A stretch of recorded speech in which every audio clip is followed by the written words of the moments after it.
دنیا کے اندر سب سے محبوب جگہیں جو اللہ نے بنائی ہیں وہ اللہ کے گھر، اللہ کی مسجدیں ہیں، اور جو محبوب جگہ ہوگی اللہ کے یہاں تو ان کو آباد کرنے والے بھی محبوب ہوں گے، اور جو محبوب جگہیں ہوں گی اللہ کے ہاں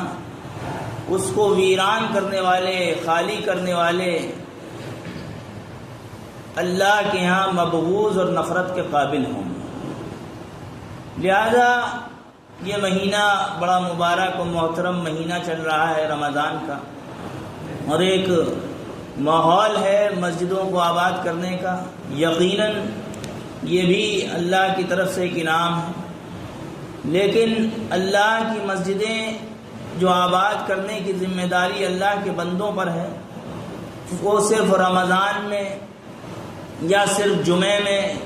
یا محرم کی 10ویں تاریخ میں یا قربانی کے دنوں میں خاص موقع پہ اللہ کی مسجدوں کو آباد کرنے کی ذمہ داری لازم نہیں ہے کہ اسی وقت میں ہی ذمہ داری ہو کہ اسی وقت جو ہے آباد کی جائے گی، بلکہ اللہ کے گھر کو 5 نمازوں میں بھی آباد کرنا ہے جس طرح سے جمعے میں آباد کرنا ہے۔ غیر قومیں جمعے سے جو خوف کھاتی ہیں وہ صرف نسبت سے کہ یہ اللہ کے گھروں کو آباد کرنے والے ہو گئے ہیں، اس موقع پر اللہ کے گھروں کو آباد کر رہے ہیں اور اللہ سے تعلق جوڑ کر آ رہے ہیں، اس موقع پہ غیر قوموں کے اندر، ظالم لوگوں کے اوپر خاص طور سے ظالم لوگوں کے اندر جو خوف طاری ہوتا ہے وہ خاص طور سے اللہ کی، گویا کہ اللہ کی ربوبیت کا خوف طاری ہوتا ہے کہ اللہ سے تعلق جوڑ گیا، اور وہ بھی جانتے ہیں کہ یہ جمعے کا مسلمان ہے، وہ بھی جانتے ہیں کہ یہ جمعے کے اندر خاص طور سے مسجدوں کو آباد کرنے والا ہے، جمعے کے موقع کو خاص طور سے انجام دینے والا ہے، باقی نمازوں میں یہ ویسے ہی ہے جیسے ہم زندگی گزاریں۔ اس لیے ان کو بھی خاص موقع پہ جو خوف طاری ہوتا ہے ظالموں کو، وہ جمعے کے موقع پہ ہوتا ہے۔ اور قرآن پاک نے بھی جو آبادی کے سلسلے میں مسجد کو آباد کرنے والوں کی تعریف اور ڈیفینیشن دی ہے، وہ بھی اگر آپ پڑھیں گے اور سنیں گے اس کا ترجمہ تو معلوم ہوگا کہ مسجدوں کو آباد کرنے والے صرف وہ نہیں ہیں جو جمعے آ گئے ہوں، مسجدوں کو آباد کرنے والے وہ نہیں ہیں جو موقع پہ آ گئے ہوں، بلکہ مسجدوں کو آباد کرنے والے کہا انما یعمر مساجد اللہ من آمن باللہ والیوم الآخر واقام الصلاۃ، کہ اللہ کی مسجدوں کو، اللہ کے گھروں کو وہ لوگ آباد کرتے ہیں جو اللہ پر ایمان لاتے ہیں، والیوم الآخر قیامت کے دن پر ایمان لاتے ہیں، واقام الصلاۃ نماز کو قائم کرتے ہیں۔ قائم کرنے کا مطلب یہ نہیں کہ ایک نماز پڑھی دوسری چھوڑ دی، نہ قائم کرنے کا مطلب یہ نہیں موقع سے اللہ کے گھر میں عبادت کو انجام دیا۔ قائم کرنے سے مراد یہ ہے کہ سنت نبویہ کے ساتھ اللہ کے حکم کے مطابق 5 نمازوں کو انجام دینا، یہ قائم کرنا ہے۔ وَأَقَامَ الصَّلَاةَ وَآتَى الزَّكَاةَ، اور صرف اتنا ہی نہیں بلکہ مسجدوں کو وہ آباد کرتے ہیں جو اللہ کے راستے میں زکوٰۃ ادا کرتے ہیں۔ اور تو اور ان لوگوں کے لیے کہہ دیا جو آج خوف کے مارے تمام چیزوں کو، تمام قسموں کو بدل کے رکھ رہے ہیں، خود مسلم لوگ، ان لوگوں کو بھی لیے بھی آگے کہہ دیا کہ آباد کرنے والے صرف وہ نہیں ہیں جو بس اتنا ہی کام کر لیں۔ وَلَمْ يَخْشَ إِلَّا اللَّهَ، دنیا کی کسی قوم سے، دنیا کے کسی ظالم سے، دنیا کے کسی ڈکٹیٹر سے، دنیا کی تمام طاغوتی اور فرعونی حکومتوں سے بالکل ڈرے بغیر صرف اور صرف وہ اللہ سے ڈرتے ہیں۔ فَعَسَىٰ أُولَٰئِكَ أَن يَكُونُوا مِنَ الْمُهْتَدِينَ، ان قریب اللہ ان کو ہی ہدایت دے گا، گائیڈنس دے گا، رہبری دے گا اور ان کی رہبری فرمائے گا۔ یہی رہبری حاصل کرنے والے، یہی رہنمائی حاصل کرنے والے ہوں۔ رہی بات مساجد کی، دنیا کی تمام مساجد یہ اللہ کا گھر ہے، اور سب سے پہلا گھر بیت اللہ ہے، مسجد حرام، جو سب سے پہلے حضرت آدم سے بنوایا گیا، اس کے بعد حضرت سلیمان علیہ السلام سے پھر سے بنوایا گیا، حضرت ابراہیم سے پھر سے بنوایا گیا، اس کے بعد حضرت سلیمان علیہ السلام سے پھر سے بنوایا گیا، اور اس کے بعد تمام سلیمان علیہ السلام سے تو مسجد اقصی بنوائی گئی، حضرت ابراہیم سے مسجد حرام بنوائی گئی، اس کے بعد اثر نو تعمیر آگے پیچھے ہوتی رہی۔ لہذا تمام مساجد یہ اللہ کے گھر ہیں، اور جن کے بارے میں ابن عباس رضی اللہ عنہما نے روایت کی، المساجد بیوت اللہ فی الارض، کہ زمین میں جتنے یہ مسجدیں ہیں یہ سب اللہ کا گھر ہیں۔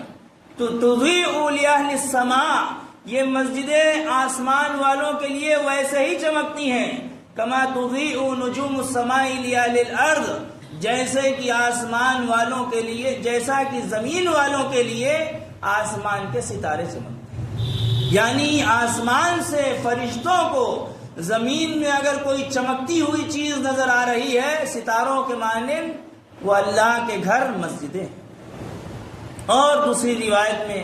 اللہ کے رسول صلی اللہ علیہ وسلم نے فرمایا، احب البلاد الی اللہ تعالی مساجدها۔ دنیا کے اندر اس وقت اگر لیٹسٹ زمانے میں دیکھیں، لوگ چائے کے ہوٹلوں میں بحث کرتے ہوئے، دینی بحث کرتے ہوئے نظر آئیں گے۔ لوگ آپ کو اس رمضان کے موقع پہ جو سال بھر مسجدوں سے تعلق ٹوٹا رہا، وہ مسجد کے باہر، گیٹ کے باہر، بازاروں کے علاقے میں تمام دینی بحثیں، یہ کرنا چاہیے نہیں کرنا چاہیے، تراویح کتنی پڑھنی چاہیے، یہ کیوں کرنا چاہیے، وہ کیوں کرنا چاہیے، تمام دینی بحثیں آپ کو نظر آئیں گی کہ بازاروں اور چائے کے اڈوں کی زینت بن چکی ہے۔ اور جس کو اللہ نے شیطان کا اڈا کہا، اس علاقے میں بحث کرنا، اس علاقے میں دین کے معاملے میں لڑائی جھگڑے اور بحث بازی ہو رہی ہے۔ معلوم ہوا شیطان کے اڈے پر شیطانیت ہی وجود میں آئے گی جب دینی باتیں کی جا رہی ہے، بحثیں کی جا رہی ہیں، اس میں مجادلہ کیا جا رہا ہے، ایک دوسرے سے پڑھنے کی کوشش کی جا رہی ہے، ہرانے کی، تو پھر شیطانیت ہی وجود میں آئے گی۔ اسی لیے اللہ کے رسول صلی اللہ علیہ وسلم نے فرمایا، احب البلاد الی اللہ تعالی مساجدها، سب سے بہترین گھر اللہ کے ہاں، سب سے بہترین مقام اگر کوئی اللہ کے یہاں ہے، مساجدها، وہ اللہ کے گھر مسجدیں ہیں۔ وابغض البلاد الی اللہ اسواقها، سب سے بدترین گھر جہاں سنسد بھون کی بحثیں ہو رہی ہیں، ودھان سبھا کی بحثیں ہو رہی ہیں، تمام نیوز ڈیبیٹ کی مکارانہ بحثیں ہو رہی ہیں، وہ سب سے بدترین گھر ہیں، بدترین جگہ ہیں، وہ بازار ہیں جہاں یہ سب بحثیں انجام دی۔ اور اللہ کے گھر کے بارے میں تو لہذا آپ جانتے ہیں دنیاوی لحاظ سے جب کوئی مہمان کسی کے گھر میں جاتا ہے تو میزبان اس کا اکرام کرتا ہے، عزت کرتا ہے، اس کی مہمان نوازی کرتا ہے، کھلاتا ہے، پلاتا ہے، جو بھی اس کے اندر ویلکم کرنے کا، استقبال کرنے کی صلاحیت ہوتی ہے، استعداد ہوتی ہے، وہ اس کو انجام دیتا ہے۔ لہذا اللہ کے رسول صلی اللہ علیہ وسلم نے فرمایا، المساجد بیوت اللہ، کہ مسجدیں یہ اللہ کا گھر ہیں، فحق علی اللہ ان یکرمہ من زارہ، اللہ کے اوپر حق ہے، لازم ہے، ضروری ہے کہ جو شخص اللہ کے گھر کی زیارت کرے اللہ اس کا اکرام کرے، اس کو اعزاز بخشے، عزت دے، مقام عطا فرمائے۔ یہ مسجدوں کا، اللہ کے گھر کا تقاضا ہے۔ اور جو بھی مسجدیں قبضائی گئی ہیں پورے ملک کے اندر، جن میں شرک کے اڈے آج تعمیر کر لیے گئے، اور اللہ انشاءاللہ اس میں پھر سے توحید کی صدائیں بلند کرنے کی ہم کو توفیق عطا فرمائے گا انشاءاللہ۔ لہذا جن جگہوں پہ شرک کے اڈے تعمیر کر لیے گئے وہ سب ویران تھیں، اللہ کے بندے آس پاس رہتے تھے لیکن اس مسجد کو آباد نہیں کرتے تھے۔ مسجدوں کو آباد کرنے کی جو ذمہ داری تھی اس کی بنیاد پہ ان مسجدوں پہ ناجائز حرام قبضے کر لیے گئے، وہ قبضے کر لیے گئے جو آکرموادی اور اگروادی قسم کے لوگوں نے کی۔ اور دوسری بات، مسجدیں یہ اللہ کا گھر ہیں، اور مسجدوں میں اعتکاف ایک اہم سنت نبویہ ہے، سنت موقتہ ہے۔ اعتکاف کے ذریعے سے، اعتکاف کی ڈکشنری میں جو معنی آتے ہیں وہ آتے ہیں چمٹ جانے کے، کسی سے لپٹ جانے کے، کسی جگہ بالکل ٹک جانے کے۔ اعتکاف کے اصطلاحی معنی جو اعتبار سے ہیں، اس اعتبار سے کہ اعتکاف کہتے کسے ہیں شریعت میں اعتکاف کہتے ہیں اللہ کی عبادت سے چمٹ جانے کو، شریعت میں اعتکاف کہتے ہیں اللہ کے ذکر سے لپٹ جانے کو، اللہ کی یاد سے اپنے کو لگا دینے کو، اس کو شریعت میں اعتکاف کہتے ہیں۔ لہذا جو 10 دن کا اعتکاف ہے، اس کے بارے میں روایتوں میں ملتا ہے کہ اللہ کے رسول صلی اللہ علیہ وسلم یعتکف العشر الاواخر حتی توفاہ اللہ تعالی، اللہ کے رسول صلی اللہ علیہ وسلم آخری عشرے کا اعتکاف کیا کرتے تھے یہاں تک کہ اللہ نے آپ کو وفات دے دی۔ ثم اعتکف ازواجہ من بعدہ، اس کے بعد آپ کی ازواج مطہرات نے اپنے گھروں میں، آپ کی بیویوں نے اپنے گھروں میں اعتکاف فرمایا۔ اعتکاف کرنے والے کے بارے میں ثواب، اعتکاف کرنے والے کے بارے میں اللہ کے رسول صلی اللہ علیہ وسلم نے فرمایا قال فی المعتکف هو